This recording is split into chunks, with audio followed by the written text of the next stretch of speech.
अब बड़ा ना भैया, सबसे बड़ा रुपया। अपना काम बनता तो भाड़ में जाए जनता। अमेरिका के राष्ट्रपति Donald Trump am officially running for president of the United States. Bharat के ऊपर 25% का टैरिफ लगा चुके हैं और वो कह रहे हैं कि मैं आगे इसको और ज्यादा बढ़ाऊंगा, भारत ने रसिया से तेल लेना नहीं छोड़ा तो। दोस्तों, हमारा एक रसिया बहुत पुराना मित्र है।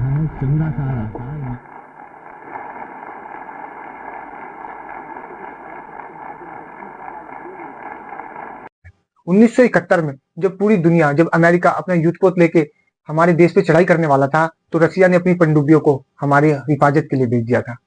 ये वो दौर था कि जब रसिया और हिंदुस्तान की दोस्ती की कस्में खाई जाती थी, और आज वो दिन पर दिन वो दोस्ती बहुत ही घनी हो गई है, बहुत ही भरोसेमंद हो चुकी है वो दोस्ती। पर अमेरिका को ये चीज भास नहीं आ रही।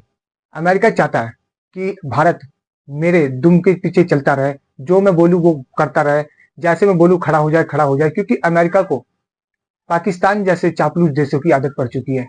पाकिस्तान एक जो कुत्ते की तरह अमेरिका की रोटी पे पलता रहा, सालों तक पलता रहा, वही चीज अमेरिका सोचता है कि हम पाकिस्तान की जगह हम हिंदुस्तान को ये चीज रोटी फेंके। पर अमेरिका को ये नहीं पता कि भारत पाकिस्तान नहीं है। भारत के अंदर 140 करोड़ लोग, क्योंकि एक ऐसी फौज खड़ी है जो दुनिया की सबसे नंबर 1 फौज खड़ी है। यहाँ के लोग अपने जमीर के लिए मरना भी जानते हैं और मारना भी जानते हैं। अमेरिका ये चीज भूल चुका है। हमारे देश के अंदर में एक साथ में जब हमारे देश पे कोई भी मुसीबत आती है तो पूरा देश एक साथ में हो जाता है।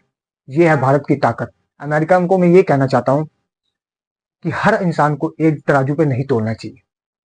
भारत अपने हित के लिए काम करेगा, अपने देश की जनता के लिए काम करेगा, और हम अपनी सरकार के साथ में कंधे से कंधा मिला के खड़े भी हुए हैं आपकी हर मुमकिन जवाब को देने के लिए।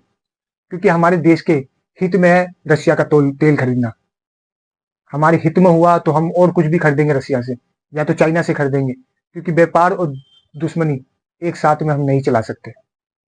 क्योंकि हमारे देश के लिए जो मुमकिन कदम होगा वो हम उठाएंगे, और जिससे भी हमें जो सामान खरीदना होगा वो हम लेंगे, किसी के दबाव के बिना। क्योंकि भारत दुनिया का सबसे नंबर 1 लोकतंत्र है, सबसे बड़ा लोकतंत्र है। और ये अमेरिका चाहे कोई भी देश है, ये हम पे पाबंदी लगा के हमें रोक नहीं सकता, क्योंकि हम अपने लोगों के लिए काम कर रहे हैं। अमेरिका चाहता था कि अमेरिका का जो दूध है वो इंडिया के बाजार में बिके, जिससे हमारे आम किसानों को, हमारे व्यापारियों को बहुत ही ज्यादा नुकसान उठाना पड़ता। क्योंकि जो अमेरिका की गाय होती है वहां पे मांस मदिरा खिलाया जाता है, उनको मांस खिलाया जाता है। इसीलिए अमेरिका का दूध इतना ज्यादा प्रोटीन वाला माना जाता है। और हमारे देश के अंदर में हम जो अपनी गाय माता को अनाज, घास फूस ये सब खिलाते हैं, जिनसे उनका दूध बिल्कुल शुद्ध होता है, जो हम भगवानों को भी अर्पित करते हैं। शिवलिंग पे चढ़ता है हमारा दूध वो। और अमेरिका को यही चीज भली भांति पसंद नहीं आई कि मोदी सरकार ने सीधा उनके फैसले को रिजेक्ट कर दिया था। तो इसी का बदला लेते हुए अमेरिका अब टूट पड़ा। और काफी सारे ऐसे लोग हैं जो मोदी सरकार को ट्रोल कर रहे हैं कि अब की बार ट्रम्प सरकार, हाउडी मोदी, नमस्ते लंदन, ये सब भारत में हुआ। पर आज वही ट्रम्प हमारे देश के लोगों के ऊपर अत्याचार कर रहा है, सैंक्शन लगा रहा है हमारे ऊपर। दोस्तों, डिप्लोमेसी एक ऐसी चीज है जो अपने देश के हित के हिसाब से हर कोई देश करता है। जब हमारे देश के हित में जो फैसला हुआ हमने उठाया, जो उनके देश के हित में फैसला होगा वो उठाएंगे, लड़ेंगे इससे हम। तो इसमें ये नहीं होता कि सरकार ने गलत कर दिया, सीधे सरकार के ऊपर ब्लेम करना ये बचकानी हरकत है। बहुत सारे यूट्यूबर मैंने देखा जो यार कहीं बाहर बैठ के, कहीं घर में बैठ के ऐसी ही चीजें बोलते देते, पहले इसका तर्क तो देख लो। मानते हैं आपको कुछ बंदे ज्यादा देखते हैं, अभी मुझे कुछ कोई बंदा नहीं देखता, तो इसका मतलब ये नहीं कि आप कुछ भी ऐसी अफवाह फैलाए जो गलत हो। इन्हीं कोई जयचंदों की सूची में डाला जाता है।